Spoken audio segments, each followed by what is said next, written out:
100 weeks ago, we started a podcast about Destiny. Somewhere along the way, we became best friends and got decent in the Crucible. Soon, Destiny will enter a new phase, and now, so do we. So welcome to episode 100 of Crucible Radio. The podcast for all things Destiny 2 PvP. Going places you ain't even thought were possible. I'm so hard to kill, you had to go and be unstoppable. Popping off, I'm dropping over bombs on top of all of y'all. Every time I go and there's another one to talk about. I don't deal with salt, I don't want none of that. Picking up the spark, I'm like a running back. We're the weekend warriors, party crashing every Friday. I'm not keeping score no more, running out of medals quickly. Yo, CR, that's how we do it. Got that mentality, no excuses. Speed, rep ability, run high agility, step like I'm efforty. Nobody killing me, I am the fan, I'm the taught in your dreams. Become the champion by any means. I use whatever, don't apologize. Open up a fresh wound to cauterize. That'll be mad when I thunder strike you like Zap. I got last word on my hip like Well, guys, here we are, episode 100. Well. Well.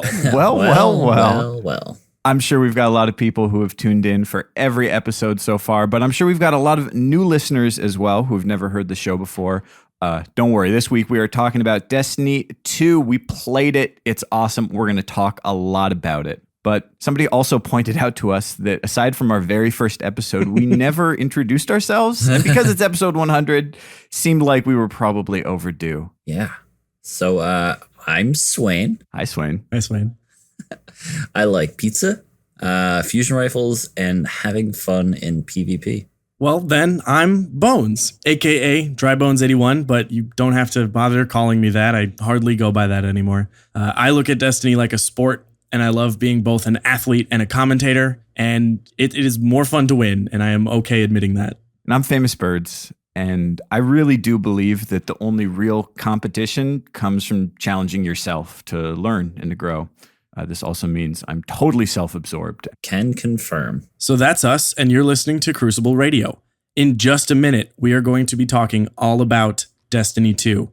After that, we have a few big segments, our favorite moments from the first 100 episodes of Crucible Radio, and at the very end, a very special radio play performed by people you know. But we cannot delay it any longer. We need to talk about the big reveal yesterday that happened on Thursday, where Destiny 2 finally became a real thing. It was so nice to see all of you guys. Everyone came out. Of course, Bonesy, you and I just drove there. But Swain was there. Good friends, Keen Koala and Fallout Plays were there. All our favorite streamer friends were there. We had the guys from Crucible Playbook there. And about 490 other people in this awesome community who all love playing Destiny. And we saw the keynote, you saw that, but then we got to play it. We got to play so much. And where do you even begin with this? Man, I feel like we should start with our general impressions. Like, how did we feel from the get-go? There was a lot. It was an hour-long presentation. I've been reliving those moments where it came on screen into the first cutscene where I just literally held my breath for a minute. And when Luke Smith finally said, "Here is Destiny 2," and your HUD comes up, you're walking on that broken edge of the tower, and it's like, oh my God, it's real. And it was just so visually stunning. It looked good. It was raining. There was fire. Everything exploded. The new supers. Weather effects. Oh my God, it looked so gorgeous. It was such a pretty looking game. It also felt like with the weather effects, it was like you had a helmet on and the water was like running off of your helmet. So much detail, so much attention to those little things. This is a PvP show. I have to say I'm so excited to play the campaign. We got to play the first mission. Played through the inverted spire strike, but just like the storytelling seems so evolved. Like it just hopped perfectly between gameplay and action and in-game events, interactions with characters, and then just smoothly into these gorgeous cutscenes and back. We learned about Dominus Gall. We know we got to book it out of the city, and stay tuned for the radio play at the end where we talk about what that might be like. But just the story and the scale of it seems so polished and just put together in a way that we didn't have in Destiny 1. And it felt like that playing it. They immediately answered the number one request I had from 3 years of playing Destiny, and it's that I wanted the world to feel alive. I wanted there to be things in it that I cared about, and you have an enemy that we can all hate because Dominus Gaul has a personality, has agency. The Cabal have intent and wants, and then you've got guardians next to you, like Zavala, who throws a bubble over you within the first minute, and you're just like, oh my God, I am fighting alongside Zavala. It's not just me in an empty freaking warehouse with a ghost. Everyone is here, and all these characters are interacting, and it felt so much more alive than anything else. You went from not seeing any of the Vanguard use their supers for 3 years to seeing all three use them and use multiple supers in Zavala's case. It felt like every single time they showed with Cade popping Golden Gun, it was just the cheers from the crowd and like the feelings that like washed over you because you identify as that. You identify as like your Vanguard, and it was like, oh man. Also, Ikora just Nova bombing a dropship. Right. Good. That's how you do it. Good to know that works. There was also, and like we should just point these out, these are PvE things, but it just seemed like there was a ton of little quality of life improvements. Like, hey, you've got an actual map with events and information on it in game. You could travel from place to place without going to orbit. And like, I love orbit, but that's kind of nice. And then just all the PvE stuff they talked about. There was adventures, whatever those are, treasure maps, whatever those are, lost sectors, whatever those are. But most important, the thing we've all been waiting for, a soccer field with goals and scoring. This is what it's all about. They're taking the ball in the tower to a new level. Yes. It had a real strong Horizon Zero Dawn feel. I was comparing it to other RPGs. Like it didn't feel complicated like The Witcher or Skyrim, but it did feel like a world I could go wander around in and find things that mattered, as opposed to just, like I said, the emptiness. And that just got me so stoked. They mentioned characters will be there. We saw some mysterious dude with a gun that looked like No Land Beyond in a tower, like he was in Widow's Court or somewhere in the European Dead Zone. We get to walk around the European Dead Zone, which I cannot be more thrilled for. But just to have, I could see myself doing that while I'm waiting to get people online. I'll just play Crucible now, but I could see myself going, you know what? It's going to be 20 minutes before Swain and Birds hop on, so I will be in patrol, and you guys join in when you get online. But I've got things to do and things to see, and I cannot wait for that. Yeah, you also go like after the tower falls, you end up going and finding these Vanguard leaders because they're scattered, and yet it's part of the story that you have to reinvigorate their knowledge of the Traveler or their ability to use these powers without like being directly connected to the light that was the Traveler.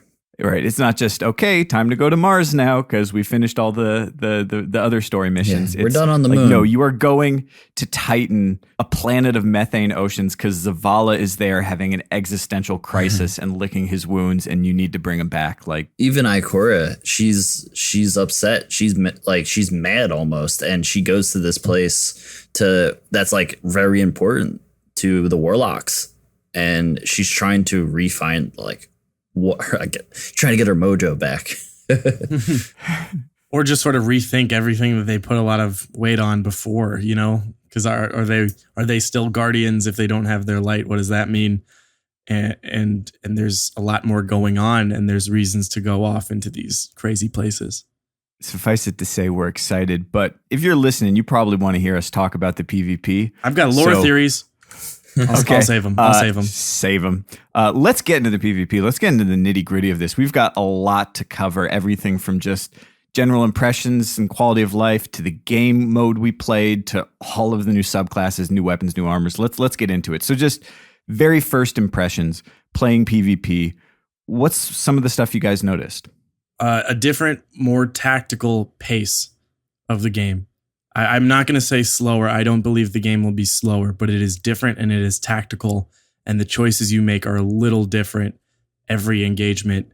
Slightly longer to kill someone, more involved. You have to really, really focus on what choices you make, what abilities you use. It is not just press left button as soon as that light comes up. You got to make smart decisions, and that kind of play is the most appealing thing to me. What about you, Bartz? I noticed right away, I was so, like, the thing I wanted to see was show us what the next 3 years of the Crucible are going to look like.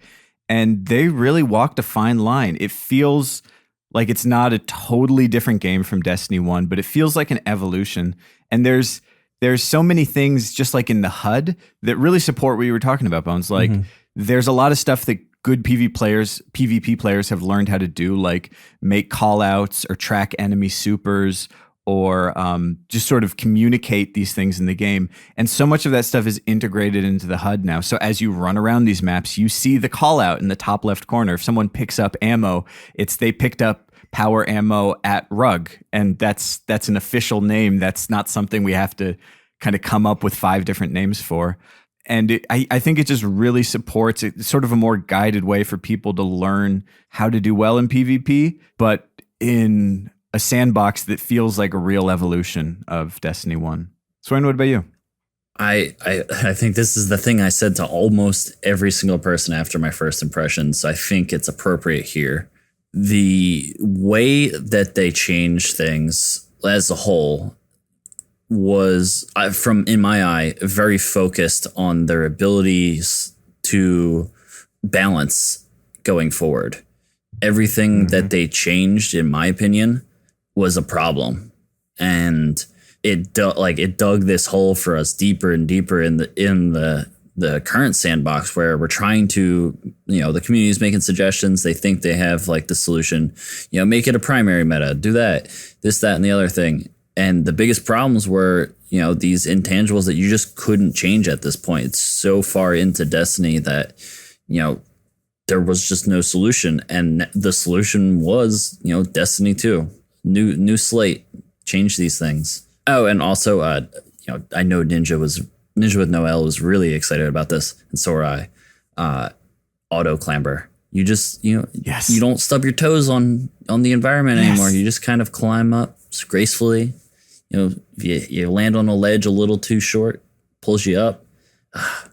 So good. So one of the big calling cards or log lines, whatever, of the Crucible now is easy to get into, hard to master. Luke Smith said it a bunch of times in interviews and in the presentation, and I totally see where they're going with this. And this is 4v4 across the board. That is official. Every mode is 4v4, including Trials of Osiris. They'll have Rumble though, right? I don't know. They gotta have my Rumble. They said all modes so many times that I can only assume. But, when conversations come up today, after that, there's some people who are like, wow, that sounds intense. 4v4 sounds more for the hardcore players, where 6v6 is more casual, and I was allowed to just go in and kind of goof around and have fun. But I see that concern, and I see exactly how they're tackling that. And Birds, it's like you said, they offer more information so that when you go into a game, you're not going in, walking through a room, dying and going, what the hell was that? What was it? Okay, now that you told me what it is, how do I stop it? What's the counter? And they're not going to give you perfect solutions on like, he popped a golden gun, make sure to equip this weapon. But knowing that information will help you react. And it's just so much more given to you. And they tell you things, how it works. And there's things that, you memorize as a good player. And then when you play with someone else and you realize, they don't have callouts. They don't have a set of callouts. Now you do. Everyone will have that. And I think that's going to be better for casual players or new players to go in and go, what's going on? Oh, okay. I see that. Rugs. You called out that room. That means he's there. We really latched on to the Rugs room. It's a great call out. It's a great call out. Yeah. And so I think that is what is going to make this more appealing to casual players, even when it seems like it's geared for hardcore players. It's amazing. It's a wonderful solution.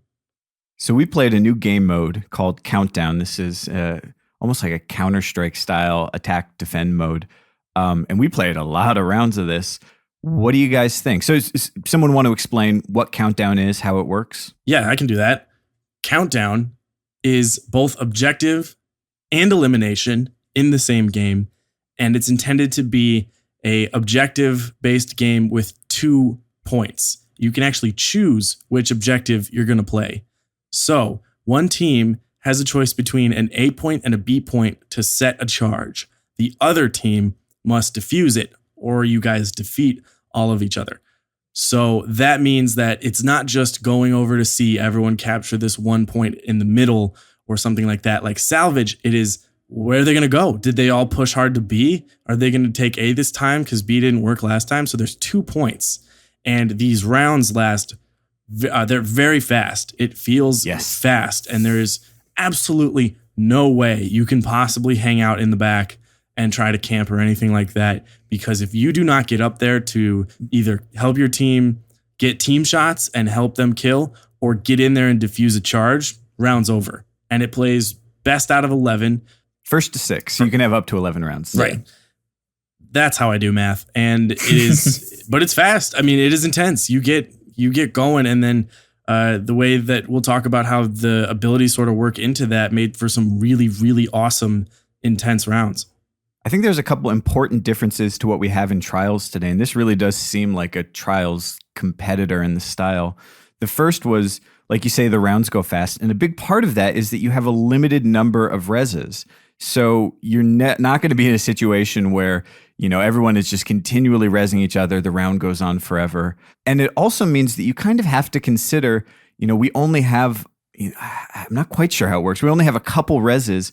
Who are we going to bring up? It's not necessarily just whoever's orb is safest or whoever's closest. It's, you know, who do we need to pick in this situation? It just kind of sets a pace to it, and it sets an urgency. And even the rounds where it went to that 11th round, it just felt so quick that, like, you never had that situation where you're just a ghost in Trials making callouts and waiting and waiting and waiting. There's such a fast tempo to this that keeps things moving. Yeah. So one thing that made this game mode feel so good was the new map. And we found out that these maps are built specifically for game modes. So this one we played was called Midtown, and actually our buddy Cooley designed it. He is responsible for stuff like Burning Shrine and other popular maps like that. As seen on other maps like Burning Shrine and... You may remember me from... So yeah, this is Countdown made for Midtown.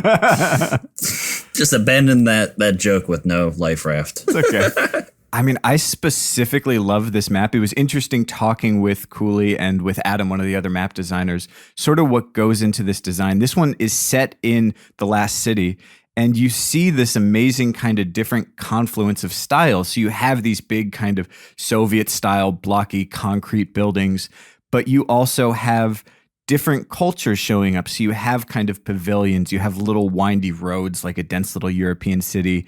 And then you have like the rug room that is decked out. It is opulent, it's decorated, and it kind of feels like all of these different cultures from around the world have been living in this packed little city for a while.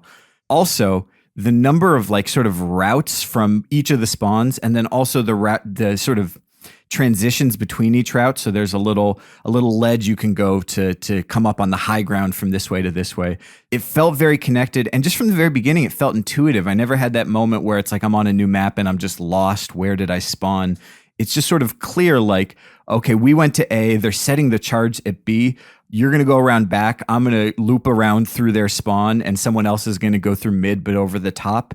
And we all kind of got there at the same time. It felt connected and sort of laid out for quick flanks. Yeah, and on that point, I didn't feel like I was so cut off on being one side of the map. Even when I was less familiar with it in the early games that I played, I was like, crap, I got to get to B, and I found a route. Like there would be a doorway or a tiny little alleyway or something for me to jump over where I kind of hoped there was. It wasn't like I had to swing all the way around the outside of the map to get around. So, and it also didn't mean that I was immediately to the other side, but it was just organized in a way where I really felt like there was multiple choices and it didn't cut me off from the conflict at any time. Like you said, with it being specifically for this game mode and for this map, to have this sort of size, it kind of like, well, it goes all the way back to them saying everything's going to be 4v4.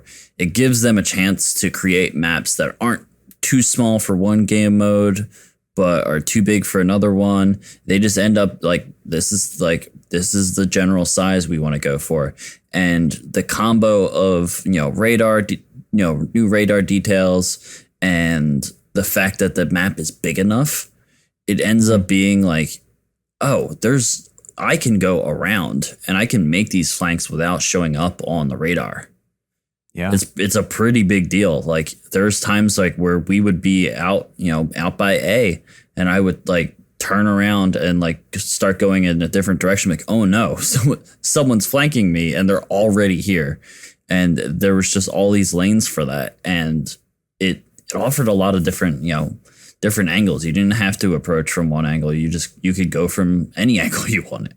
Yeah, that thing where you're in a position and all of a sudden the enemy is approaching you from your spawn, that kind of blew my mind at first, because it's a lot of work to get to the other spawn and then come back around in a lot of the current maps. But it was happening every other round, and it's going to reward teams that make callouts and talk to each other and say, hey, there's someone behind us, turn around. Yeah, I don't know how we would have survived or won those rounds if we weren't there talking with each other and using stuff like the callouts in the game. Yeah, callouts like team shot Tefty out of his striker. No comment. So one of the things that Mark Noseworthy really laid out about the map design that I want to hit on one last time is that with Midtown being built for Countdown, that it's going to work so well on that game mode. And they can use it if it does happen to work in a pure deathmatch kind of game mode. Like if it works with Clash, awesome. So we will see that. But what I think that does is it totally avoids scenarios where it's like, wow, Blind Watch sure does not work on Control, like because no one can get over to A. Or now we're stuck on Bastion and it's just too big for this. And it's just, it totally eliminates some of those really big map problems that they ended up having to adjust halfway through Destiny 1. And I'm just so excited to everything's going to be comfortable and we'll just see awesome plays being made in those high level games now. I mean, it goes the other way, sort of in talking with them. Like we talked about maps like Anomaly or Asylum, like these were designed as 3s maps and they're kind of small. And playing 6s on them is fun, but it's bonkers. It's so dense, and getting shot out of nowhere when you were keeping track of 5 people because there's 6 people on this tiny map. Like that doesn't happen as much. You can still get shot in the side of the head and not know it, but it's less sort of raw chaos of 6 superpowered guardians all going off. So one thing about map design that I want to like lead into right now, we have a few options to talk about, but this whole ammo scenario really stands out to me in the way these games played and the way Countdown plays when there is power ammo on the map. Can we talk about that just a touch with how that played out in the rounds? It's going to be so hard not to call it heavy. I'm like fully embracing power because of the fact that, if you sweat, it's no heavy. I don't like heavy in 6s. I feel like the steamroll of HMGs is annoying. So now I'm just like, ooh, power ammo. I love it. I love not thinking in terms of special and heavy. Unlimited power. Limited power. Limited power because you get 2 and only one person can pick it up. Yep. So that's really important because you don't have like, oh, it's heavy now. Everyone congregate around the heavy crate and the smart people just Nova bomb them at that last second. Only one person can pick up each one. There are multiple power ammo spots, so you kind of need to divvy up if everyone's going to get that ammo. It's still part of the equation. You still have to like, it's up, let's go, let's get it. But you don't have this sort of forced bunching up, this, forced loss of position because it'd be crazy to miss out on it. Yeah, you can be real with yourself and be like, hey, I am terrible with this power weapon. Let's give it to our, really good player that like is really good at sniping or is really good at shotgunning and being aggressive. You make sure that person gets it. Yeah, you've got 4 people, so 2 of them hold the position, give covering fire, keep them from pushing while your other 2 get in position to grab that power ammo and, go ham with a grenade launcher. Yeah, competitive teams really will have dedicated primary players who can hold the front lines because they will want to get power ammo into the hands of their snipers and stuff like that. But what I loved so much was the positioning of these little power ammo drops really created a gamble in certain scenarios. So I remember going to the right side and I'm like, okay, I moved up. I got to the 50-yard line. It seems like I have map control if I need it. And I'm right here next to some power ammo. Then I realized that everyone's at B and I'm on the other side. So I had to choose, do I wait 6 seconds and get some grenade launcher ammo and let my team take on a 3v4? Or do I need to get over there immediately? And a couple times I did wait because I just wanted to try that new grenade launcher. And it turns out it can really pay off, because then, like we were just saying, you get flanked from someone coming from your spawn. I show up in the back and I get a couple grenades off of it. And it's just like, great, turn the tides. And it can happen. It can really happen with heavy ammo. And it just makes the rounds that much more exciting when suddenly you realize, oh no, it's telling me down in the left corner that someone picked up heavy ammo or power ammo, and we need to adjust to that. It was really cool. Well, let's get into it. Let's talk about weapons, because this is on the face of it probably the biggest change that we saw. We've gone from having primary, special, and heavy, where heavy is a rare thing and special you kind of always want to have some because it's so good. Now we have 2 dedicated slots for primary type weapons. You've got your kinetic damage, and that's your standard scout, pulse, hand cannon, auto. Then you've got your second slot, which is elemental weapons. And this seems mostly like primaries. I did see hand cannon there. There might be others. But the others we saw were sidearm and SMG, which is like it's like an SMG. It's like a super close range, maybe a little squirrely, but very fast firing auto rifle. One thing about that secondary slot, though, that was actually confirmed today, I thought it was just that if you matched up your elemental with another, like someone's super of that element, you did extra damage. No, it's just your elemental slot does extra damage to any super. Interesting. No matter what. Interesting. So it's a good one to make sure that, if you're team shotting a super, you just swap to your elemental and you are so much more equipped to just burning down a super, from afar, instead of feeling like you're helpless. So with the kinetic weapons, scout, pulse, hand cannon, auto, we had each of them. And granted, we were playing an early build. Probably there's some balance stuff that will change. Did anything stand out or seemed weak or overpowered or from those choices that they had in that primary slot? Well, one thing was very interesting is that, like you just said, certain archetypes were available in certain slots. So weapon types like the usual primaries we're used to were there. In the Vidocs, they had a sidearm in primary, and then Mark Noseworthy did say that you could have a scout and a scout if you wanted, but we got a very strong sense of these are the primaries that and from those, I really felt like the auto rifle was fantastic. And again, to big disclaimer is this build could change. We were also playing with guns that we couldn't inspect. No idea to say, are they leveled up? Do they have perks? Do we do anything to them? We don't know. But yeah, I loved the feel of the auto rifle and a hand cannon in the secondary slot was so slick. Oh my God. When you get to flick to that secondary and just keep popping off a couple precision shots, it was really, really fun to have that set up. The other thing about the guns was the fact that you are shown what it's good for in the description. Mm-hmm. Yeah. So it's like, this one's really good at handling. This one's a hard hitter. It was very specific as to why you would be using that one. And that goes to help them, with newer players. Like a newer player would look at the graph of the bars and be like, which one's better here? Why do I want to use this? And they would be like, well, this one has the biggest bar in this area, so I'll use it for that. But if they're able to just very quickly tell you that this is just, it handles better, you're going to be able to move around quicker with it. Or God knows what else they're going to be adding into the game. But it was nice to see that simplified version of a gun. Like, it's almost like you had, Mercules standing there and be like, this is why this gun's good. Yeah. Which we did actually have there. We had Mercules telling us, like, oh, this gun's good for this. I'm like, cool. Thanks, Mercules. That is nice. Hi, Merc. So again, we did not get to inspect these. Who knows what's in that details menu? But for every gun, we were displayed 2 items in the preview. And the first one, it looked like a presentation of archetype, like you were saying. And there was, I wrote down a couple. There was adaptive, which was sort of your all-arounder. There was lightweight. So doesn't hit as hard, but you move faster. And then the scout rifle was high impact. And, we've been talking about archetypes that exist in Destiny 1. It's kind of cool to see that brought to the forefront.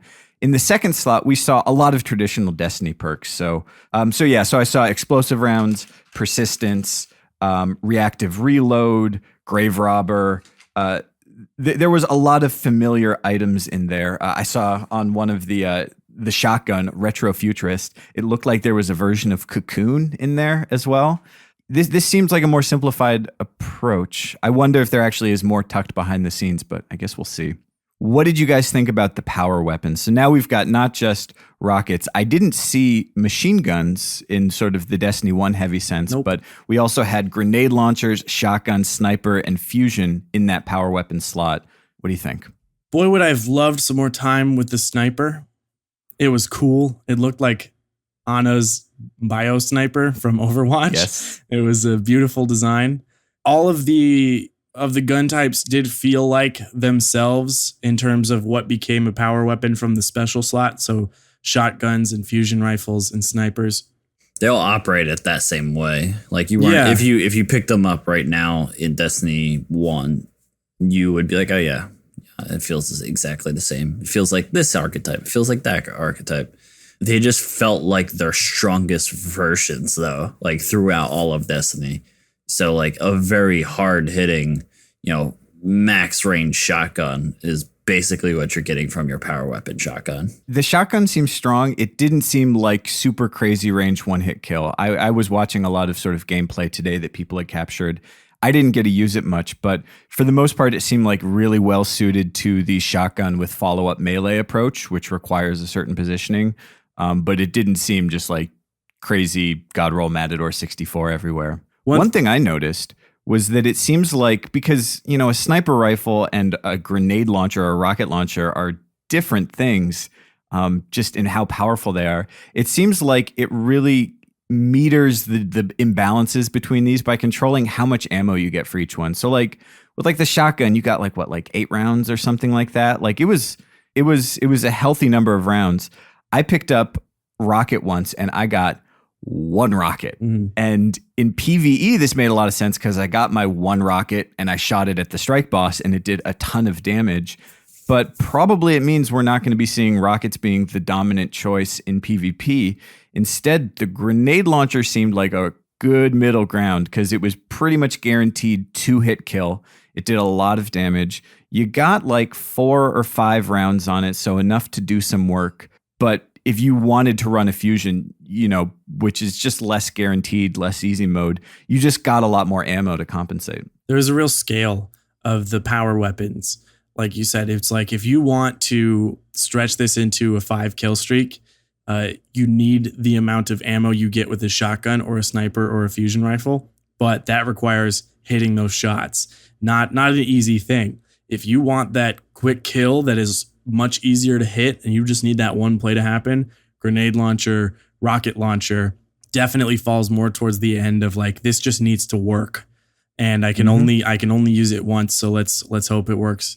Then I really liked that grenade launcher a lot. I ended up with a nice little round a few times picking up that grenade launcher and coming from the back. It takes 2 shots to kill and you get 4.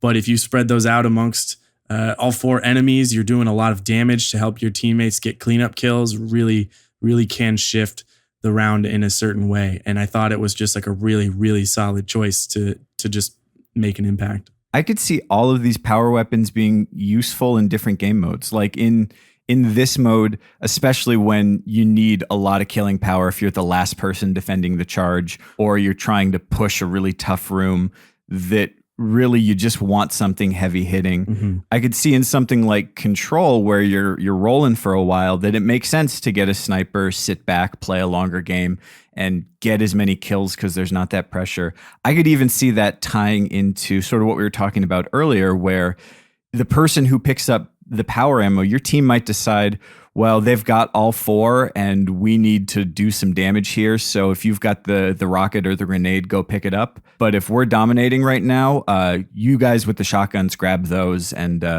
go do some damage because we want to keep pushing our edge for as long as we can. So armor really changes the entire setup of your Guardian in a pretty big way.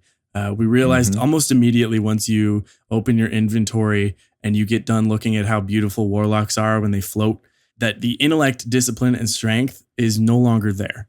So it seems like universal or locked cooldowns for those abilities. Instead, we had our stat bars for armor, recovery, and agility. And the armor itself had perks to increase that. So if you wanted more armor, you got to find a helmet, some gauntlets, and a chest piece that gives you more armor. And some of them even took a little bit away from other stats and stuff like that. So it's really, really, really interesting that we'll be able to entirely mess with our armor, agility, and recovery builds with the gear we have. Like I said earlier, easier to balance when you aren't having someone that has, 2 grenades and they're getting them back so quickly because they were able to, capture a tier 12 armor build. No, it just seems like it's a very even playing field on that note. Or a class with the highest armor also having what ends up being the highest agility. Yep. Because of the learned game mechanics and stuff like that. And we will have more learned game mechanics going into it. But yeah, I agree, Swain. I think it's just a more balanceable situation. Yeah, everything from movement to this, intellect, discipline, strength thing going away just seems like putting every single player on an even, playing field from the get-go. You're not having someone that's like, weirdly faster than everything else, but also has great armor, and it ends up just like that's the first wrench in the gears, and then keep throwing wrenches in, and it becomes harder and harder. Well, we're all going to grind the hell out of this game. We're going to have great armor, but I think for myself, this is going to make my armor so much more useful because like right now, I look at each piece of armor. First, I need to see that it's got a good stat roll on it. It's got to have the right combination of perks. It's got to look good. And then it's also got to have the right secondary perks that I want from it, which means that the vast majority of armor that I get right now, I just shard because it's not as good as the current piece. Here I could see having a lot of sets, getting a new piece and being able to throw it on because I'm going to want to be able to swap around my agility, recovery, and armor. And I don't have a piece that's useless because it's got, sidearm reloader on it that holds it back. By simplifying it, and again, who knows what's on that details page, but it seems like there's a more straightforward path between getting drops and using them to build a build that works for you. And we should point out, it did seem like there were certain perks on the armor pieces, like secondary perks, that sometimes essentially did what intellect, discipline, strength did. So things that reduced your cooldowns for melee, grenade, and super, but they seemed much less pronounced than the degree to which a T12 set today can change things. Yeah, all around it just felt, the abilities felt slower to come back to you. Like you just felt like you didn't have to rely on having a grenade all the time. You didn't have to rely on, being able to have your melee up all the time. If you used it, it went away, and you noticed that it went away. Mm-hmm. On that note, we don't know what the final cooldown times will be. We caught word that the class ability had been sped up so that we got to use the new thing. But either way, I think it's very clear that we're not going to start every single round with a very powerful one-shot grenade. And there was a round that I had provided an example of, which was I used all of my stuff. I used that ward, I used my melee and a grenade, and then I entered that next round and I said, well, I can't do anything, guys. I got nothing. And it really affects you. You realize you are without all of your powers for a minute. Yeah. That's when you focus on your gunplay. Yep. I mean, let's switch over to, this is a good segue into the subclasses. And I think that's important that, like, I was a little surprised at how slowly grenades came back. But when you have a whole new rechargeable ability for each class, it does share the load a bit. You might want to not do what Bonesy did and use one thing per round. These class abilities. So Hunters have an ability, Titans have ability, and Warlocks have an ability. The Hunter ability was kind of shade step. It was a dodge roll. It didn't have the same go invisible and kind of curl up into a little Metroid ball kind of effect. It was more of sort of like a shimmy to the side. It was like a juke. It was like a running back juke. It was like a juke. Spin move. And like maybe this the cooldown will be different, but I time the cooldown at 15 seconds, which compared to Shade Step is a lot slower. But this one, on the other hand, had a choice of selectable perks. So you could either reload your gun when you did this dodge roll, or you could increase your melee charge, and I couldn't quite tell by how much if other enemies are around. So it kind of shifted. For me, Shade Step is just being the panic button I spam anytime something goes wrong in combat. And more like I would take it into an engagement knowing that I had one. And 15 seconds is about one engagement, maybe a little more. But I was thinking like, okay, I've got it set to the reload perk. I'm going to get into this situation and I'm going to try and save it. I'm going to, like, as my clip starts to run low, then I'm going to take a riskier position, try and finish off the kill. And then and only then do I use my dodge roll. I forget what it's called. Use my dodge roll and get the reload there and keep going. Or I'm going to save it until I need to fall back, and then I'm reloaded to kind of, fight back a little bit to suppress him and keep him from pushing on me.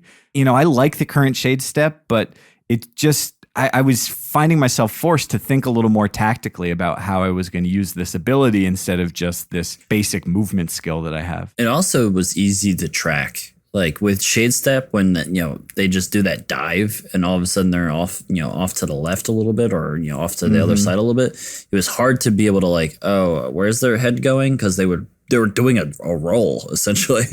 But with this, it's like, oh, their head's going to stay at the same level. They're not going to be like dynamically moving. Just another, we say goodbye to Titan skating in some way, and we're saying goodbye to the, what the Shade Step is currently, and exchanging it for a better version, I think. These are also visible abilities as opposed to the passiveness of Shade Step or Twilight Garrison, because you can just assume it's there and it's there, especially if you've just started an engagement. And now they're trading off a much more infrequent opportunity with something that you can see right in front of you. So if you're turning that corner, do I have my dodge or not? Do I want to go, or do I want to give this a few more seconds? Let's talk in a bit more depth about each of the subclasses. But first, I want to hear about these class abilities. Mr. Titan Main, what did you think about his ability? You had the wall, and it could either be the big wall or the half wall, and the half wall seemed pretty hot.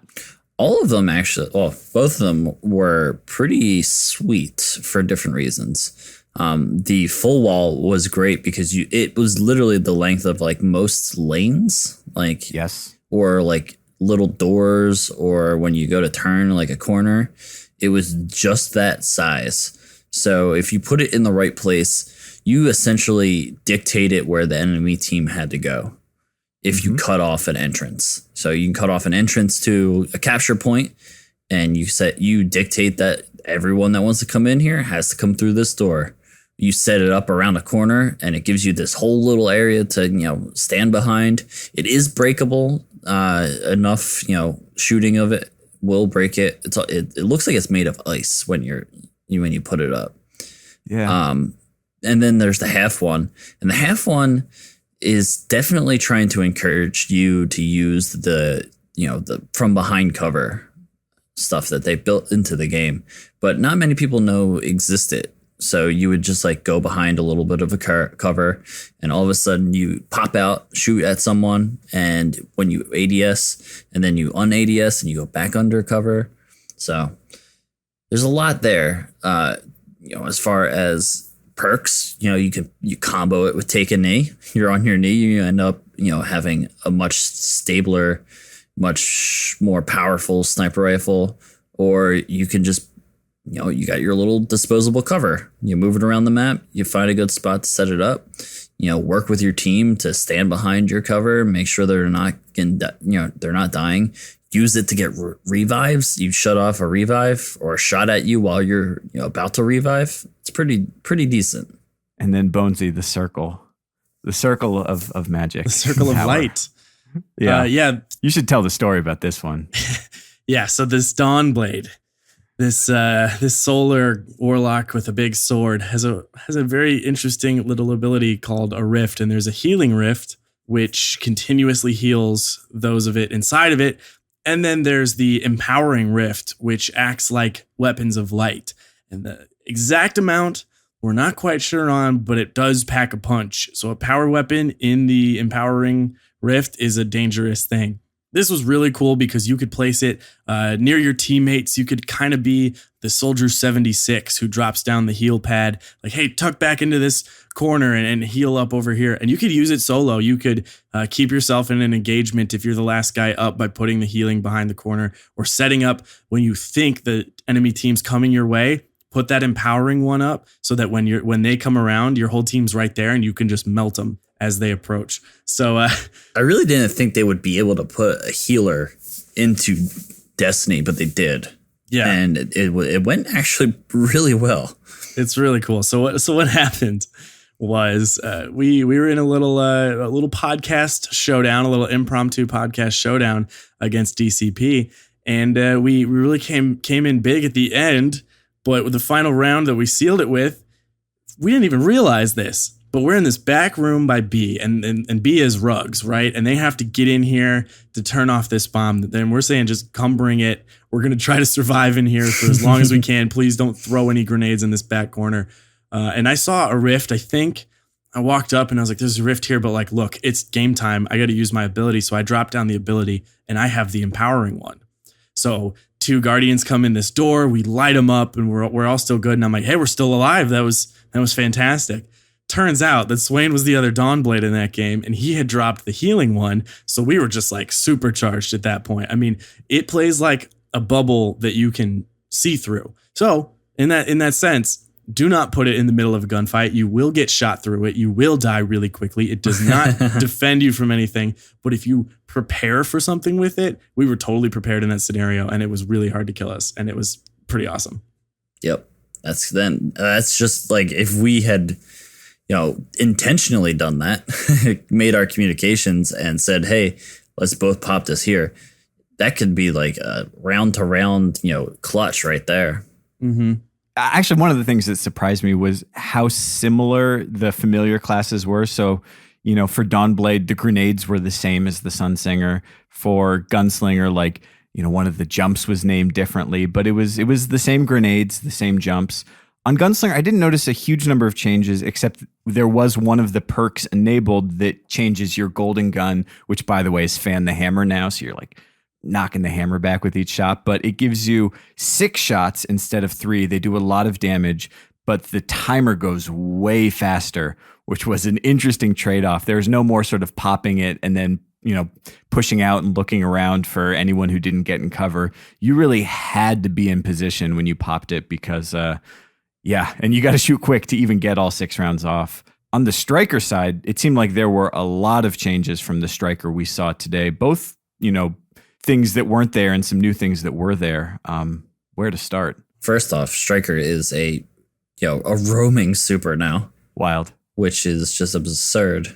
So you get multiple fists, and it seems like they kind of also got the Sun Charge move from Sunbreakers. That sort of dash stride move. So like to activate the super, you do what you would normally think as the Fist of Havoc animation. Just slam, kill the person in front of you.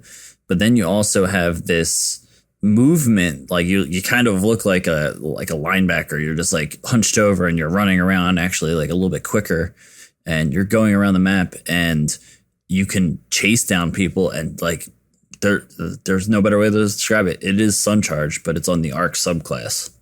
And it gave you a little, like if you had it set up in the perks, it would give you a little bit of health, a little bit of super back whenever you got a kill with it. So you could choose to just use 3 big slams, or 6 or so. I don't even know what to call it. Arc charges. Yep.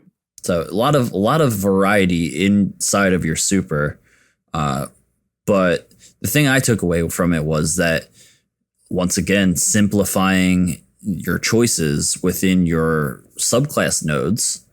They basically gave you the best, like, here's the best Striker setup. Here's a few little bit of, changes you can make to that setup. But for the most part, we decided that this was probably your best bet. Yeah, that's a really important thing to mention, is that there are groups of nodes in your subclass, and they're called attunements. And they are 4 perks that go together that you select. And this means that like if you really like one perk from that node and that chunk of nodes, you got to use the 3 that come with it. So for example, the Striker had the attunement of Juggernaut, I think. Yep. And the Dawnblade had attunement of the Sky. So they were specific perks that all worked to be to work together. And they're definitely interesting, but it's cool that it creates like identifiable play styles. Like, hey, I'm a Dawnblade, but I love Attunement of the Sky because I'm all about that vertical game and that sort of thing. Or maybe you like the other one, which on Dawnblade had a lot of offers of aggression to be doing more stuff at the same time to shoot while you're floating, you know, as opposed to just hovering in one spot to move around and that kind of thing. So it's really cool to see that they're going to say these 4 are going to pair together. And I think it all goes back to a really understandable way to play the subclasses while also being understandably balanced. And you're not going to have some crazy setup where you're just going like, I'm going to use these 4 perks and now bubbles are going to wreck in the Crucible or something like that. Mm-hmm. So it's really cool how they pair together. Definitely worth pointing out. One of the biggest changes I noticed with Striker was that 2 of kind of, I mean, I think the really defining aspects of Striker today that are fundamentally movement things didn't seem like they were in the game anymore. So the traditional skating with increased control, you just didn't get that crazy boost. And that's something that Bungie talked about. You know, they did not design for Destiny 1. It was sort of an emergent thing that players discovered. Yeah. You know, there's still differences between the jumps, but now there's more incentive to pick something other than just increased control. The jump like just felt like a jetpack. Like it felt like it just shot you up rather than you being able to cancel it and just keep moving forward. Quick. It was like, you got to commit to jumping here, buddy. You're not going to be able to game the system here. I think the default was set to Catapult, which was probably more fun than Catapult has ever been. But I did switch it around to the other ones, and you don't get that speed boost with skating. Yeah, the lack of Warlock surfing was very apparent. I had to stop pressing the jump while I was in the air because I realized suddenly slow down. The Dawnblade switches to a more vertical thing, which is very interesting. So it had Risen Angel, which was basically Angel of Light, but you could sort of keep that up with certain perks. And then with the Rift that you drop, if you do it in the sky, you drop straight down. So you can float up really high, scout. Like, are they going to come down this street to A? Maybe I can get even a little shots off if I'm using a scout rifle. Oh, I'm in the air. I'm floating. You're going to kill me. So I'm going to get out of here. And you just bomb straight down. Really cool. No more floofing. No more floofing. You unfloof real fast. But man, okay. So the Dawnblade Super was, oh my God. We lost our minds when we saw that because they were first shown in the first mission. You see the Sentinel run out with the hammer or with the shield, and you're like, okay, that was cool. And then the Arc Strider goes whew, and flows out the staff, and you're like, wow, all right. And then this Warlock soars into the sky and pulls out the sword, and you just start wham, wham, wham, launching them down. But I don't want to make predictions. I don't want to get ahead of myself. I don't want to say that I know that this build is different, blah, blah, blah. What's going to be the new thing to go with? Dawnblade is a good super. It is very strong. There's a little something in there that wasn't unlocked that I'm pretty sure every single Bungie employee I ran into asked me if I saw it. And it was the in-air evade that's built into that subclass.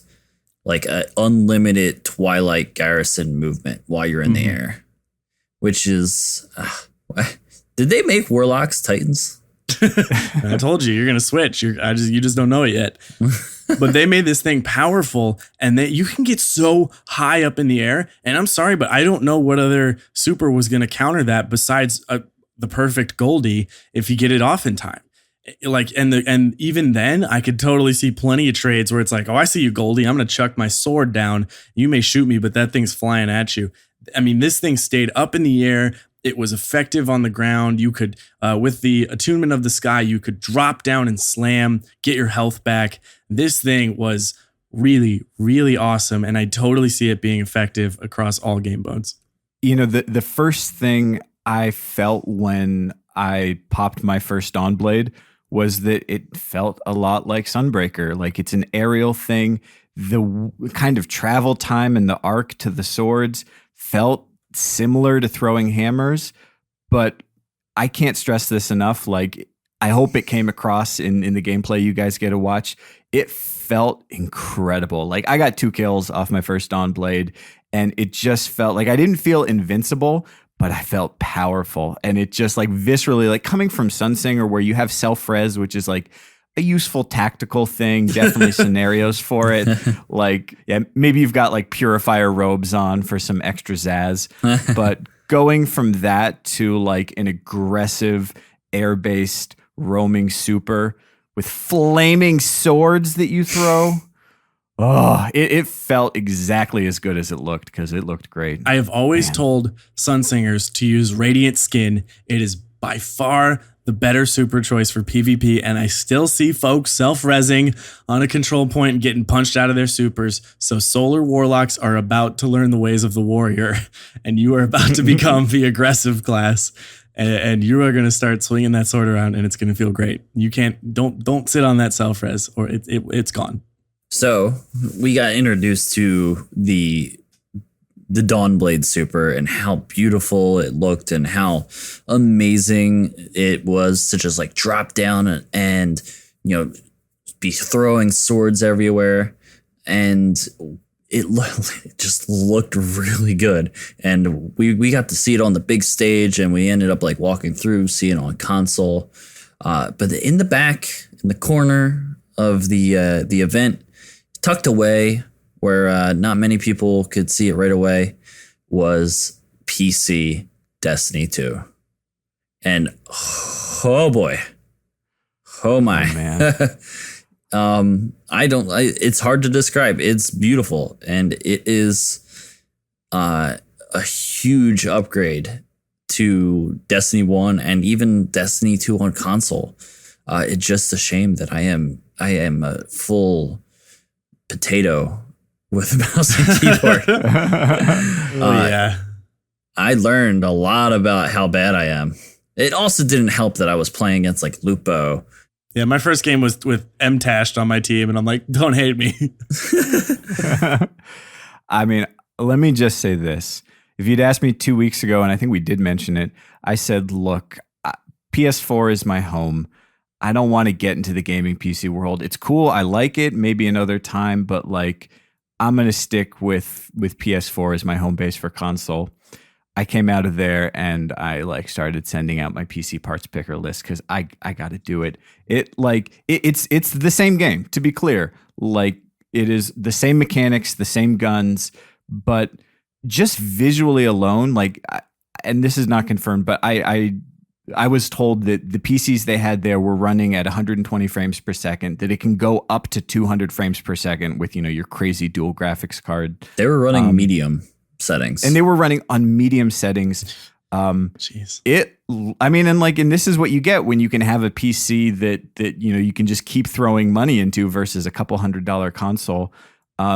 It was stunning. I don't know what to say. I have a little more experience playing FPS shooters back in the day, so some of the muscle memory was there. But it's going to be a learning curve for sure, but I'm committing to it. It's a game changer. And we found out that the online play for PC is on Battle.net by Blizzard. And look at that. That was like, they really got you there in the presentation. They're like, you know, where everyone goes to play video games on PC, where the community is. And you're like, oh yeah, Steam. Like, everybody goes to Steam. Like, I feel like that every game is on Steam. To introduce it, we're gonna have their CEO introduce it. He couldn't be here, so he recorded this, and I thought, like, oh man, Gabe Newell's gonna be here. But I think Battle.net's a great choice, especially compared to some of the stuff in Steam, because the concern on PC always is hacking in a way that doesn't affect console, and Blizzard has shown that they are really, really serious about that they don't mess around. They do bans. You don't come back. They are on top of that stuff. And especially for a game like Destiny, where you can't just start a brand new account, you have some experience poured into it. It's nice to know that they kind of have a mature platform, but also an organization behind it to make that happen. Was reassuring. And the other thing about it was that, Battle.net and Blizzard in general have a lot of experience with highly competitive games and building a system that can support a very competitive game. A lot of people were like, this can't be competitive if, there's this chance of DDoS, there's this chance of, cheating. They really wanted some guarantee. Hacks. Yeah, they really wanted some guarantee that like you aren't going to be like, gypped out of, a win because someone's cheating. And they keep getting away with it. Yep. There's a couple small technical details we have to point out. So I dived into the settings on PC. For the mouse and keyboard, there's all the familiar controls, your different vertical sensitivities, invert and all that. I found this sensitivity sweet spot for me was around 30, but they did have an option that was turned off called aim smoothing. And I imagine most serious players are going to have this off. This basically, it's not aim assist, but it does sort of smooth out your input. I could see when you're recording some gameplay on PC, it does make for sort of smoother looking feel, but without aim smoothing, you just saw, especially with these top PC players, just a degree of control, like the ability to twitch, to flick and do those extremely quick, kind of flick shots and snapshots. It's really there. It looked like any other top tier PC shooter in the way it played, and there's going to be some tough PC competition, I suspect. However, you could also plug in a controller. There was a dedicated section for controllers there. And I imagine if you like playing with a controller, but you want the best possible graphics, that might be what I do, at least at first, is get my PC and then just plug my Cinch controller into it. Don't know if they're going to have aim assist in that mode, how they deal with that, or if you're just going up against mouse and keyboard and that's that. But it was interesting to see that there was 2 complete sections in there for playing on PC with either mouse and keyboard or with a controller. Both seem to be supported. If there's one frustrating thing from yesterday, if there's anything that frustrated me, it was the fact that PC seems so appealing. And with consoles at 30 frames per second, it's like I want to experience this game I invest so much in the best it can look. And I think the mouse and keyboard conversation for me happens after. I could totally see myself doing the same birds, just plugging in a controller and doing what's comfortable. But to visualize it at that level was something else. And I actually snuck off by myself. I didn't talk to anyone. I wandered over there and I said, hey, can I get on this? And I played the campaign mission on PC, and I was just like, every bullet hit the Cabal and they rolled back from it, and the raindrops were all there, and I was like, this is gorgeous. And if I can strike and raid on a PC, I want to do that. I think that'll be something I don't want to miss out on. And there's going to be a lot of tough players on PS4, so I'll get on my grind there, and I will be sweating it out whenever they release private matches sometime after the release, and I'll be there. But damn, it was the most surreal thing to look at. It was so cool. I keep saying that. I end every segment here with it was so awesome. I mean, we're going to just have a lot to unpack as the PC side develops. One thing I'm really wondering about is how the hipfire versus ADS decision will work on PC, because I found that the hipfire on PC was really reliable. Yeah. I mean, you don't have the aim assist, but the accuracy was definitely there. You could certainly play at a lot of mid to close ranges without ADSing it at all. But also when you ADS, you have very quick movement from being able to really swing a mouse around. I wonder if that play style or sort of the rules of thumb are going to be different than on console, where you're really ADSing most of the time, except for maybe, with a hand cannon in the air. Even on console, though, this is something we didn't mention earlier, was the radar goes away, obviously, when you ADS, but it stays away. It kind of lingers off, for a little bit, and then it comes back. So there might be some merit to, hip firing as much as humanly possible in this game. Mm-hmm. Yeah, that was pretty profound. Like, I was trying to do the thing you do when you're hard scoping, where you just let go, just to get a little flash of your radar. That's no longer an option. And maybe that'll change. I know Mercules was saying, and he's a confess, dirty hardscoper, that you can't really take that approach of just staring down a lane, especially on these maps, because someone can and will come right up behind you. And unless you're kind of thinking, playing a little more dynamically, they're going to get you. Like, they can get around you, and you can't just stay put in the same way. It was all so amazing, and there's so much more we can talk about, and we will talk about for the next 100 episodes, if you'll let us. But we have other things this week, and we will have more next week. So stay tuned. We have a special thing from the last 100 episodes of Crucible Radio. Some of your favorite moments and some of our favorite moments. And we just wanted to say thank you for listening this whole time, for listening to some of the time, to coming back after taking a break from D1 and you're excited for D2, or showing up for the first time.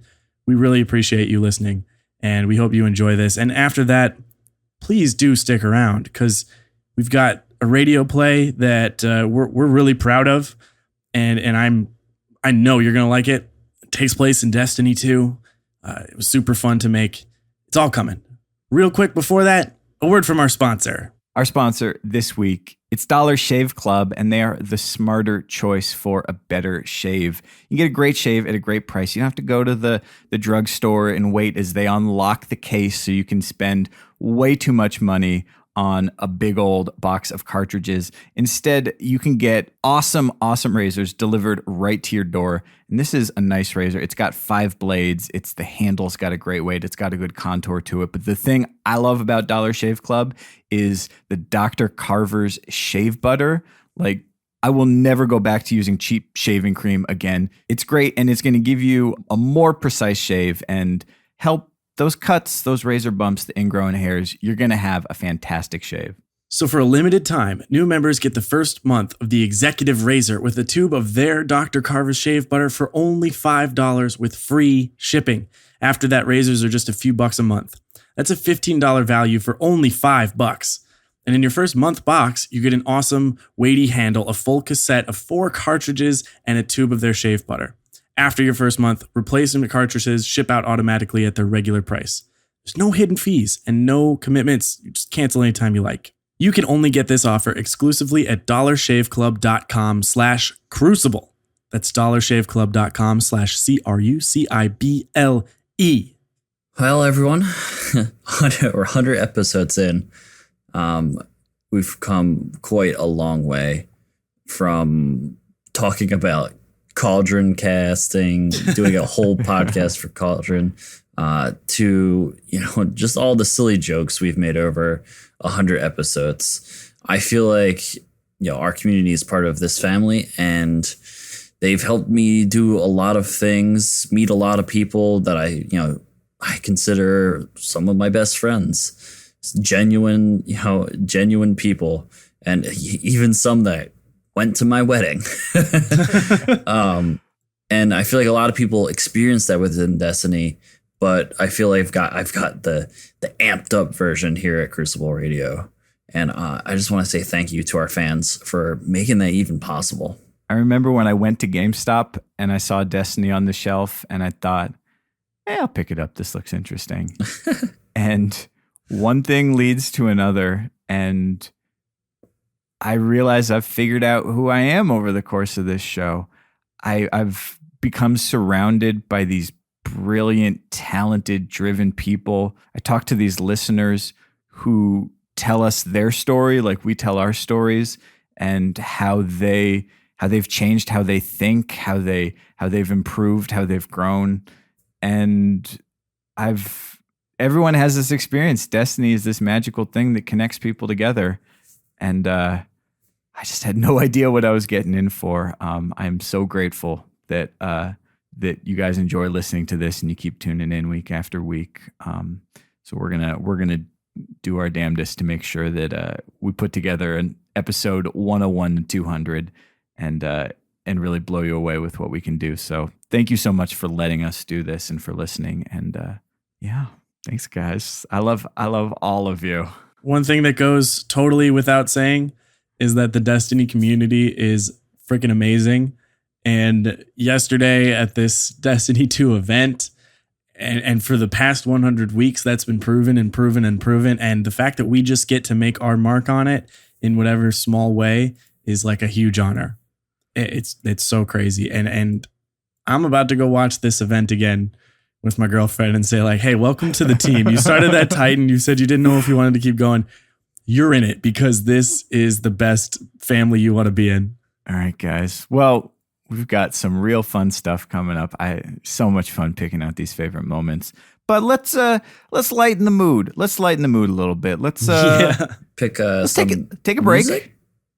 But it's gonna be interesting. There's gonna be some music. This is the thing we do. If you're new, we do this thing, and it's always here. It's always somewhere in the middle, and there's tunes, and we stop talking for like a good minute. It's really nice. You set your watch to it. Yeah. We like to call it, and this is a term we invented specifically for this. We like to call it the musical break.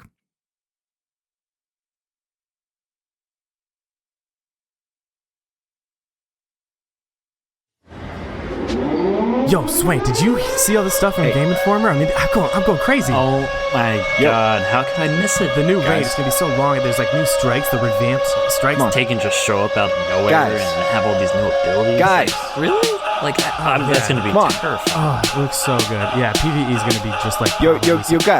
You guys. Yeah? Do you even know what show we're on? Crucible Radio. I'm thinking to come back like an auto rifle. McKady hot all about survival, but I blink off the map like I'm suicidal. Need advice from a voice, they be writing the Bible. Got Swain with the mitre, running a mile. Never salty, just flash a smile. Birds with the Francis cloak and no land beyond. Dude always does it with style, I'll kill you like a pump. Bam, Blink 180 shoot. Why would I ever reload? I'm just using bad juju. This is the Crucible, put down your Galahorn. You can't kill me, dude, cause I am fireborn. Vault space shouldn't slow you down. Hey, son, don't play down by the edge of the pond. Daddy, come here! Son, what is it? What happened? Look, Dad, look! Why are they so crispy?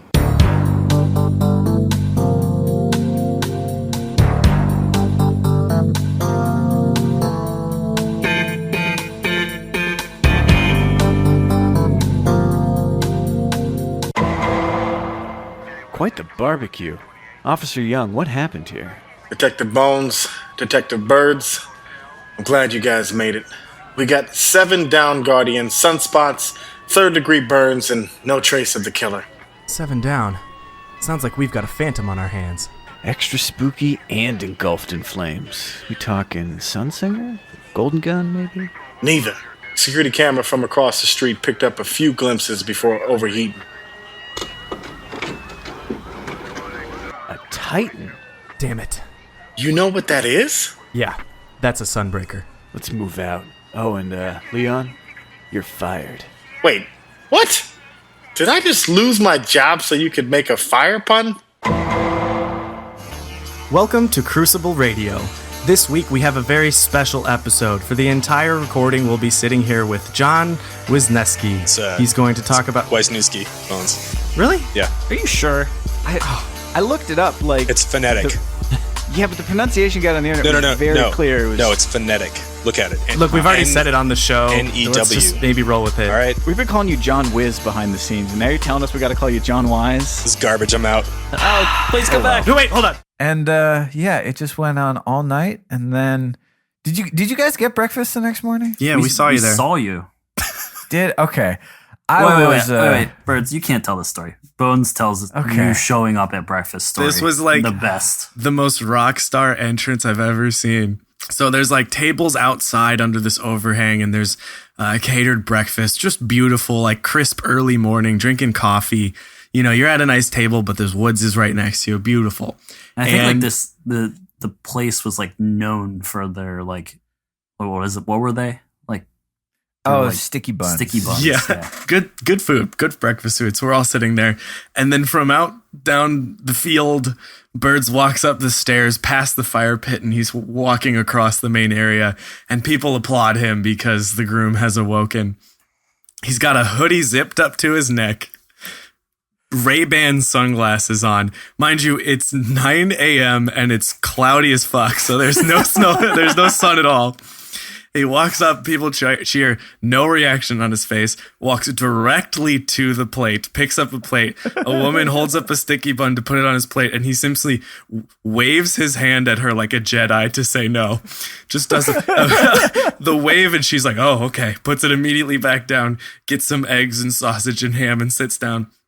Walks past me, and I say, hey, morning. He goes, and sits down and eats his breakfast. It was the most rock star entrance ever. I had no gas left in the tank because I left it all out on the dance floor. Woo! That dance floor got hype. Oh my God.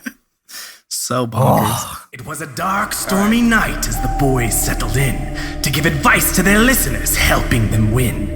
But the radar was gone and revives no longer. Would the Guardians flee or would they end up stronger? Swain, Birds, and Bones stayed true to their course. Crucible Radio would remain the source. Time to record their voices melodic and give the report card for Hunters Exotic.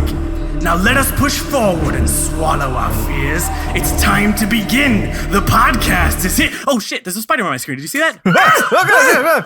Spiders, get him off!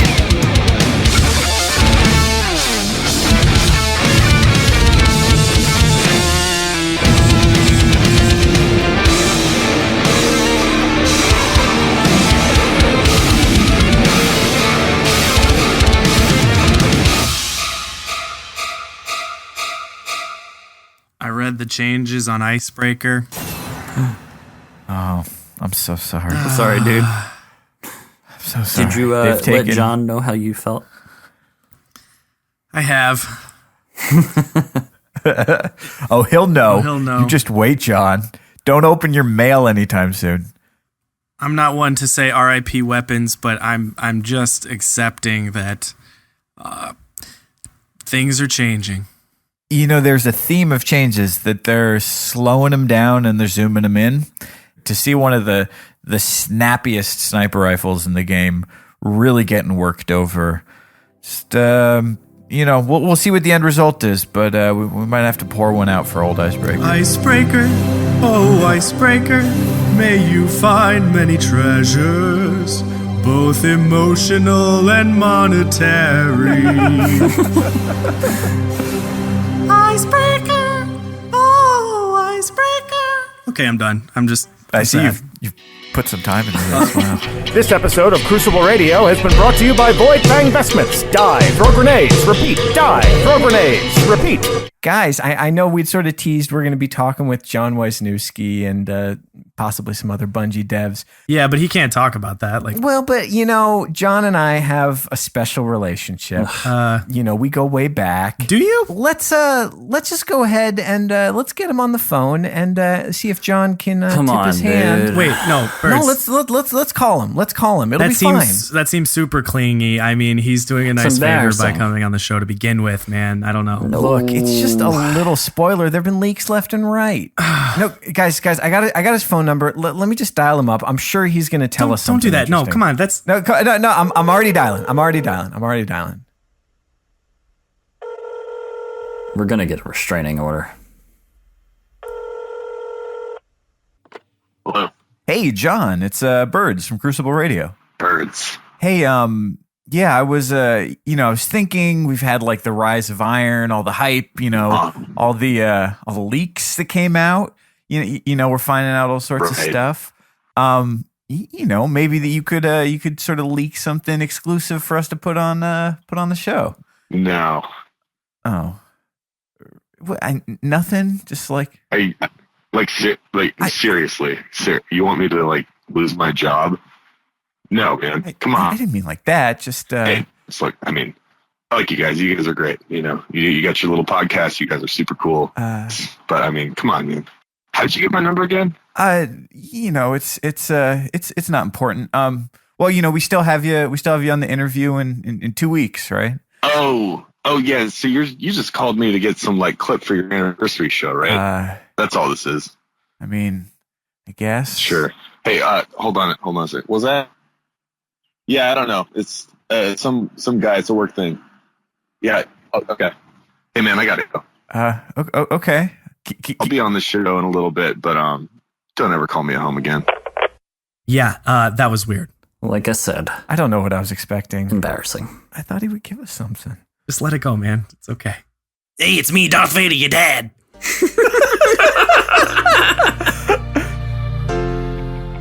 Swainbot reporting. This week we have Last Guardian standing. We talk about pulse rifles and charming guest unit Fallout plays.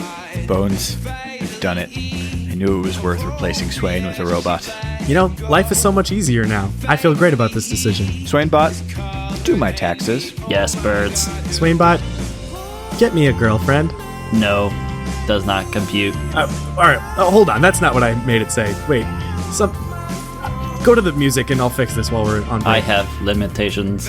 I'm not a miracle worker. Go outside. Maybe you should practice your social skills. Yo, Bones, are you hyped for this new update? Dude, I'm so hyped. Let's go. Oh my god. What about Swain? You hyped? What? Is he Swain? What's up, Swain, man? get up. Swain, come on. Wake up. Hey, everyone. Dude, there's new stuff. There's cool chroma. What? Come look at this. Wake up. Wake up. We're going. Get hype. What's a chroma? Hey guys, Sleepy Swain here. Ready to podcast. Sleepy Swain. What is this? It's like, you know, it's like you're doing? It's like, you know, you have your Kermit thing. I'm just gonna be sleepy because I am. That's not a character. You can't just go to bed. It's a bit. It's fine. I know how much sleep Swain gets on the regular. I think Sleepy Swain is just an adjective you can just use to describe regular Swain. Yeah. Sleepy Italian Swain. Hey, yo, I'm sleepy. Crossover! Great. I'm gonna go into bed. Why am I up so late? Birds and Bonesy in the morning. Ba-ba-ba-ba-ba, grabbing the paper. What a beautiful morning. Oh, well, hey there, Mr. Bones. How you doing today? Well, hello, neighbor birds. I'm doing swell. How are you? Well, I'm just great. What a beautiful day we've got coming up. I think I'm going to mow the lawn. I think I'm going to head into the Crucible. Oh. Hello. Hi, guys. Well, hello, Mr. Swain. Hello, Swain. I'm just on my way to the dentist. God. Why would you be at the dentist? Because life is pain. Well, now that you mention it, I got a lot of pain inside me too. What are we doing out here? I'm very sad. It's so hot out. Why am I up this early? It's that montage I just dropped. It's 7 a.m. Oh, fuck this. I'm going back to bed. I hate coffee. Now my tooth hurts. Heck the world. We got a chance to play a little Destiny with Noosk, and he was rocking the Telesto and showing us how it was done. And what I realized is that he was using Telesto in really the hyper-defensive way that Pocket Infinity used to be used for. He would just shut down hallways with it. He would just spam it and make sure that if you went into this hallway, you were running through a steady stream of Telesto rounds going off. The other thing I learned is that when you play with Telesto, every time you land a kill with Telesto, you have to go, Telesto! Telesto! I was kind of just a jack of all trades, and I still am, but more so now, starting to shift towards fusion rifles since I think the beginning of Taken King, when they were still kind of meh, but I really liked it. And I think going in tandem with my other half, just making fusion rifle noises very loudly in our room as we... Oh, gosh. Honestly... It's like it strikes fear into the hearts and minds of the enemy. Last one. Can we get more Crucible advice from Kermit the Frog? His insights to pulse rifles several episodes back were hilarious. Yeah, guys. Well, so you see that I've been grinding Omnigul Strike to get the Grasp of Malak, and it's a pretty good pulse rifle. I don't recommend the PvE side of it, but hey, if you get it to drop, then give it a go. I actually got a Grasp of Malak today, just knocking out my weekly heroics. What? And, yeah. Really? I played Omnigul in like 2 months, and it just, dropped for me. It's got braced My frame. name's Alex J. Birds, and guns just dropped for me. I mean, this is all of my luck for the year. I'll put it together. But I was playing with it, braced frame, glassed half full, some good scopes on it. It's nice. I like it. I was really into the 1-2-3 Zysagy, which is the same archetype. I like it. Anyways, Kermit, what scope do you prefer on a pulse rifle? What scope? I really like the TrueSight IS. It's got that nice clean vision. It reminds me a little bit of Bad Juju, which is another favorite of mine from the old days. This is because it's green. How did you know? Yo, Kermit, with Miss Piggy, are you actually fucking that pig? Hey, Kermit, you actually fucking that pig? If not, can I give it a go? Oh, I don't know what's happening, but it is falling apart here at Crucible Radio. Are we good? Let's do this. Now it's done on Phobos, leave that year one gear behind. Adios, the Casa de Lobos, time for the Guardians to shine. If you throw a shade, get stepping. This the new faction we reppin'. Yeah. Crucible Radio killing it. We got the hype and show everyone feeling it. But you didn't need me to tell you that. You're crushing. Got a 40 in my hand, no more. Got that main lock and 2 vaults. If you wanna roll, no salt. Man, I still don't need no vault. Poppin' blueberries, always eating healthy. I see you drop that smoke. Yeah, you think you're stealthy. Nah, staying on my grind. Save that for the highlight rewind. I'm thinking on another level. Electrostatic mind. I don't want anyone telling me using a pulse rifle isn't a felony. I got the enemy dying in front of me. Double down, triple down, why you still counting these? Back up in the flesh with the light be a nemesis. Live in the past if you still got supremacy. No scope for days if you're getting too close to me. I don't need aim assist, but you're still OP. Don't be sleeping on me unless you got the simulant. With my fire team, cause all we ever do is win. We'll break your wrist and get the mercy rule if you don't quit. This always rains if you don't think that you can handle it. Well, you've made it this far. Episode 100. We wanted to do something special, and this is what we came up with. It's called JV. It stands for Junior Varsity, if you're not familiar. We hope you enjoy it. It felt like 1,000 flashbang grenades went off at once.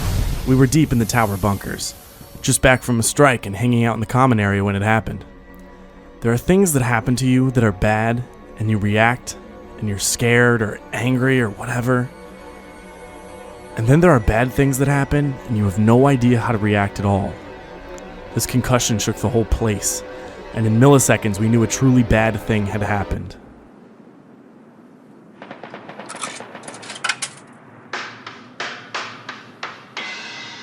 We scrambled, but there was no plan.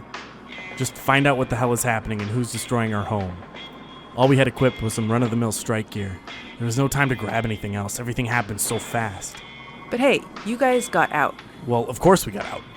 Guardians have a knack for finding the fastest way to the exit. But it was complete chaos. The announcement system had already been cut off. We just happened to hear some Titan shouting that the Vanguard had called for a rendezvous near Bannerfall. So we headed that direction. There were Guardians in there who might have never heard the order. Could have headed anywhere. Right into the Cabal. Yeah. I don't want to think about that right now. Oh, I need a drink. Do you want some of this? Nah, I was never a fan of the green stuff. Oh, what the hell. Might not see this for a while. So, hey, I didn't catch your name. Galloway. Park.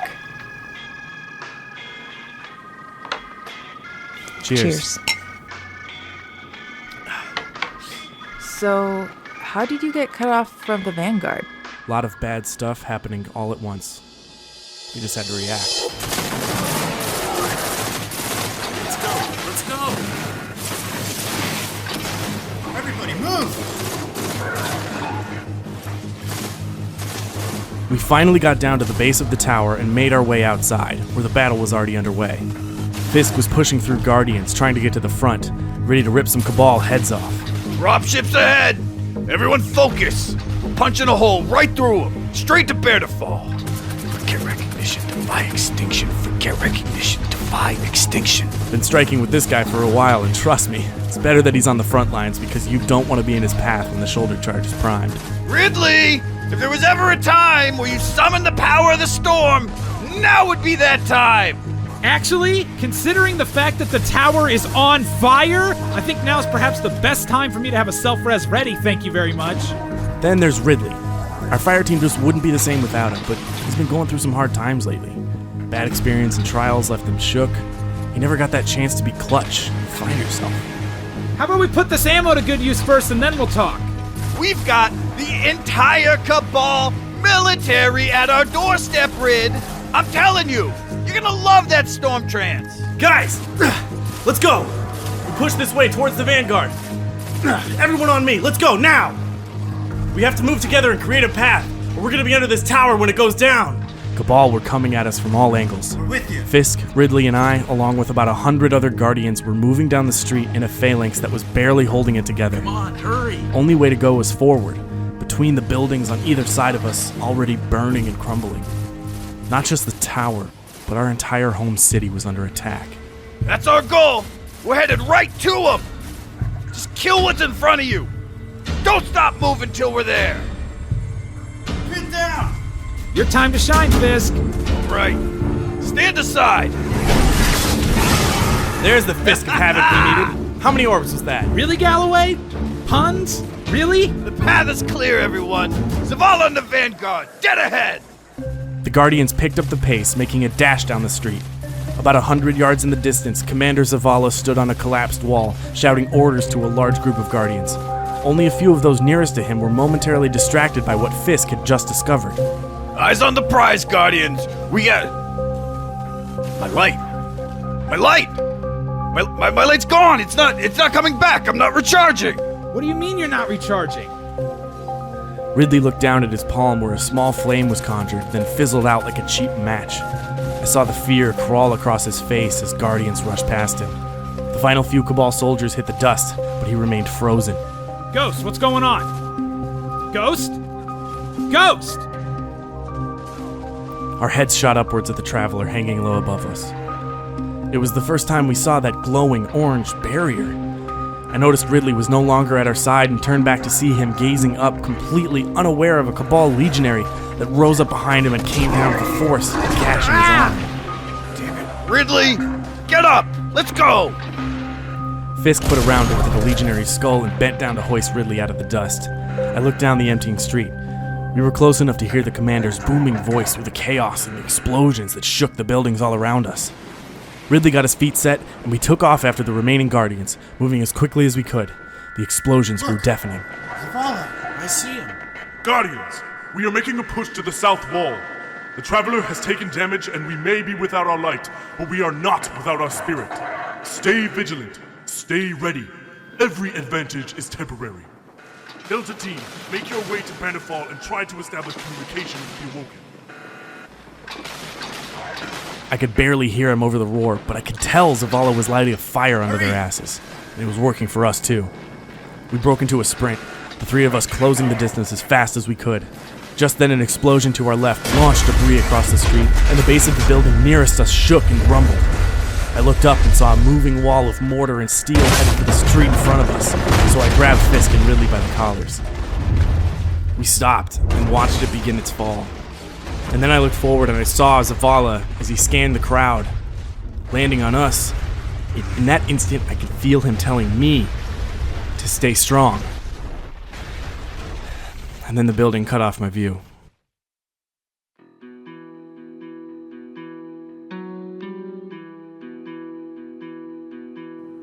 That fight was bloody.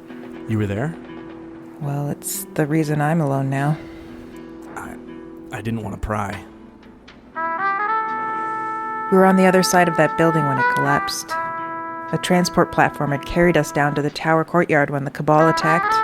Coming in from the west, we saw the Vanguard and the stragglers from your group moving down the street. And my fire team, Grim and Luna, they rushed over to help the wounded get to safety, and had they known about our light, maybe they wouldn't have taken the risk, but they just acted as guardians without giving it a second thought. It's obnoxious, really, how much they cared about that. Anyways, the building came down, and I scanned the rubble for their ghosts as the dust settled, but I didn't see anything. No one respawned. I couldn't look away. I couldn't stop searching until Ikora took me by the arm and told me we had to go. And the craziest thing is I'm already starting to cope. Like the first time in our new lives we can just die out there, and my friends already have, and my messed up brain is now just processing it as we speak. And now I'm in this hole in the wall with a literal hole in the wall sitting here drinking, and I don't even know if I'm that afraid anymore. Are you afraid? I mean, I was. But then we saw him.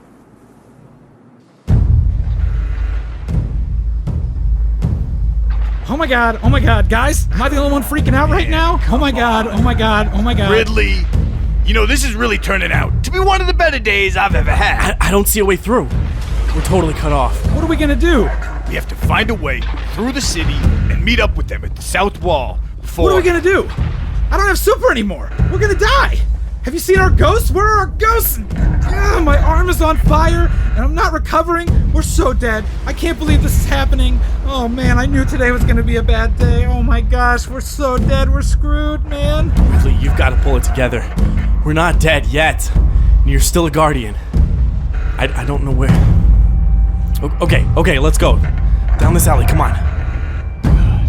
What is that on the Traveler? Whoever showed up really brought the whole arsenal with them. I can't see it from here. Whatever happened, safe to say we need to stay low and out of sight if we want to survive. What do we have with us? I got half a clip. I'm empty. What was that you were saying about using all your ammo? Look, Fisk, I do not have time for your shit right now. Guys, enough! Alright, I don't know about you, but I haven't exactly spent a whole lot of time in the backstreets these past few years, so I'm a little lost right now. We need to get a sense of direction. Ridley, what's the call? Right. We need high ground. Okay, alright, give me a second. Rid, your arm, you look like shit. You gotta put pressure on it. Just take this, wrap it up. Alright, let's go, in here. Up the stairs to the roof.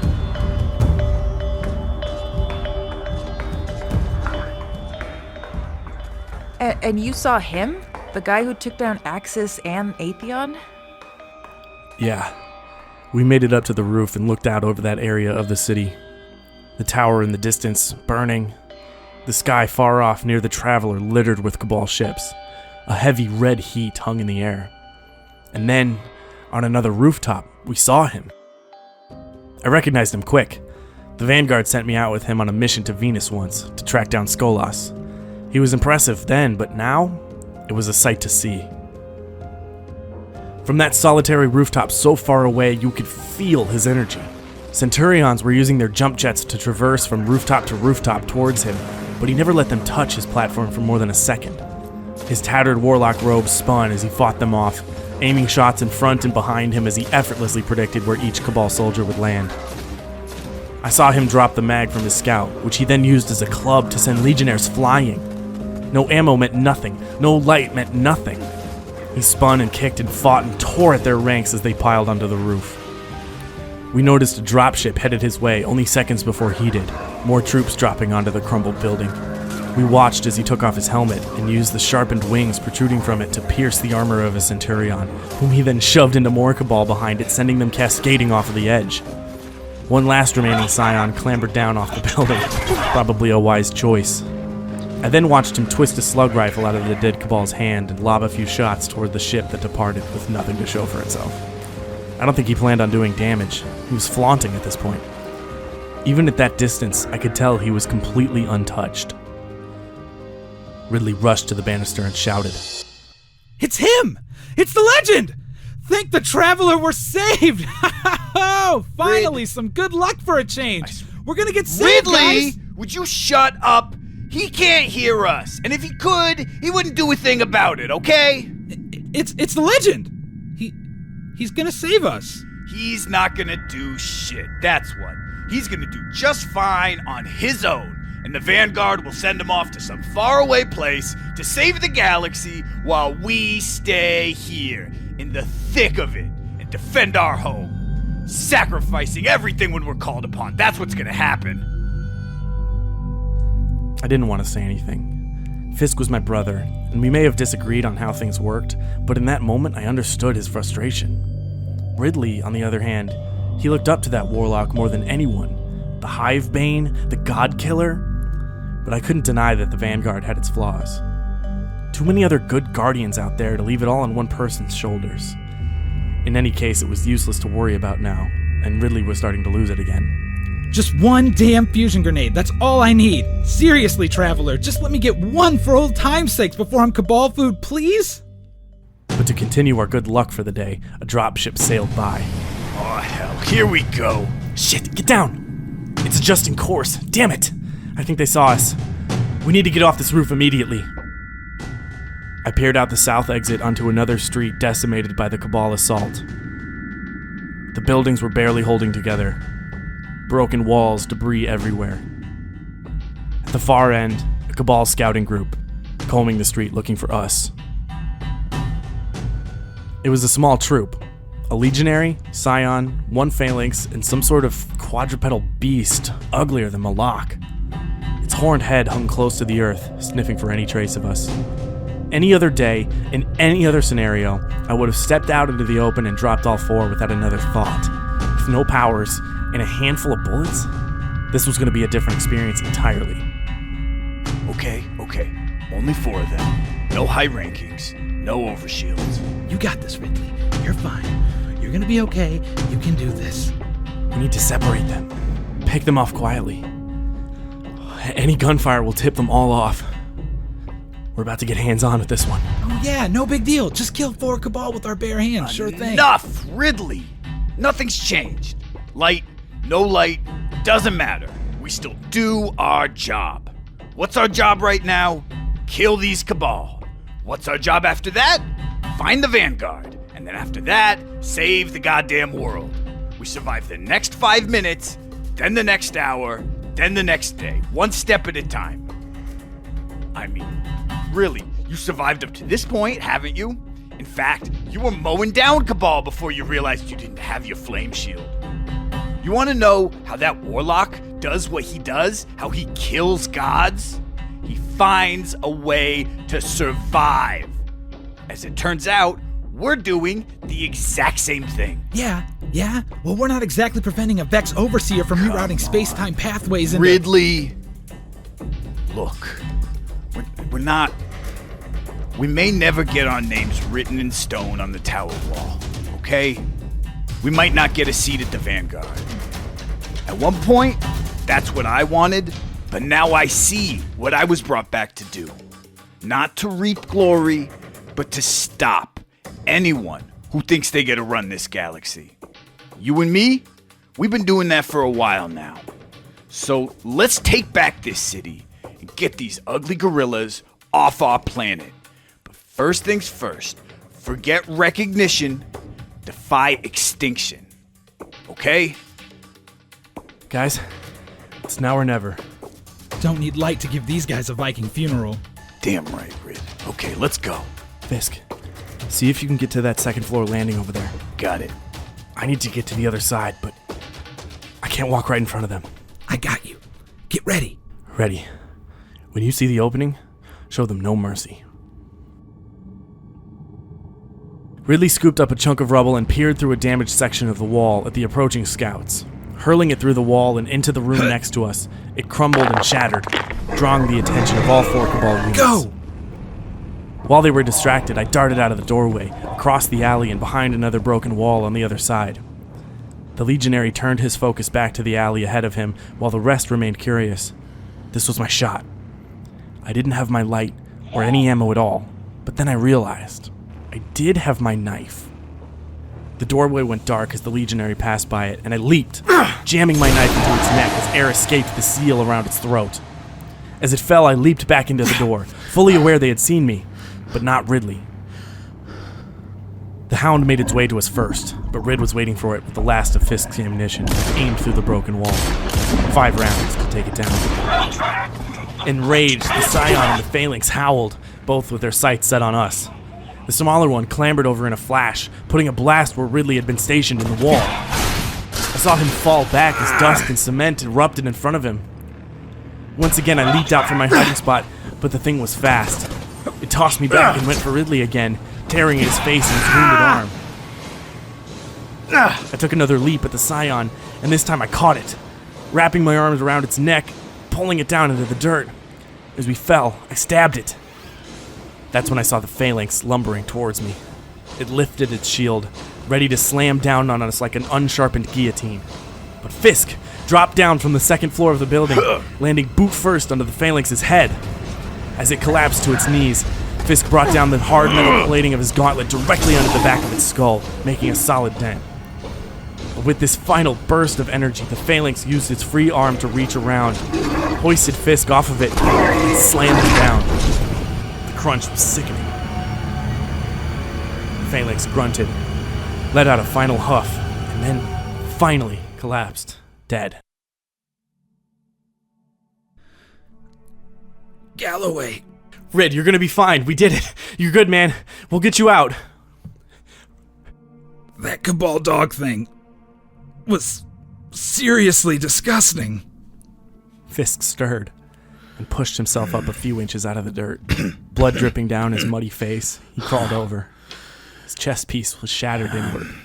Hey, Rid. Good thing I still had some ammo, huh? Grenade would have done the job just fine, huh? I will never understand Sunsingers.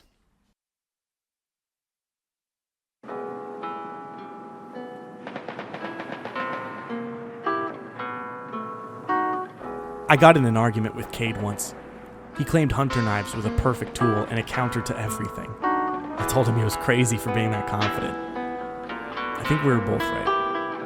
I'll drink to that. Regardless of how long I have left, I will never forget that fight. Took us another couple of hours to make our way here, then we noticed the sweeper bot and found you inside. Hey, you made it. You survived. Well, not all of us. Yeah, I only saw the two of you. Well, Guardians do better in threes, and we could sure use some help making it the rest of the way to the Vanguard. Okay, count me in. Perfect. Welcome to JV. If you're all set, we should probably head out. Hey, you ready? Forget recognition. Defy extinction.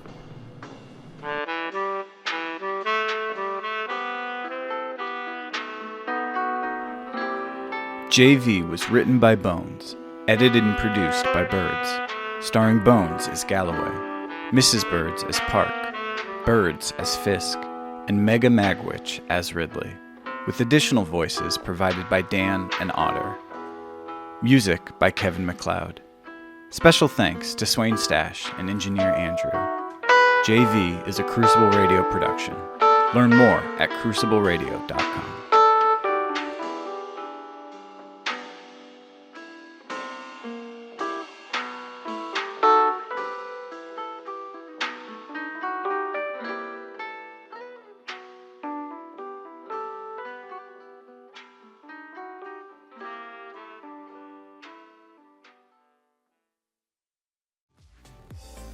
What's up, everyone? Bones here. Do you like podcasts? Do you like chill conversation? Well, me and my co-host Swain and Birds put out a bonus podcast every month on Patreon. If you want to check it out and be a part of more awesome stuff, head over to patreon.com/Crucible Radio and join the squad. See you there.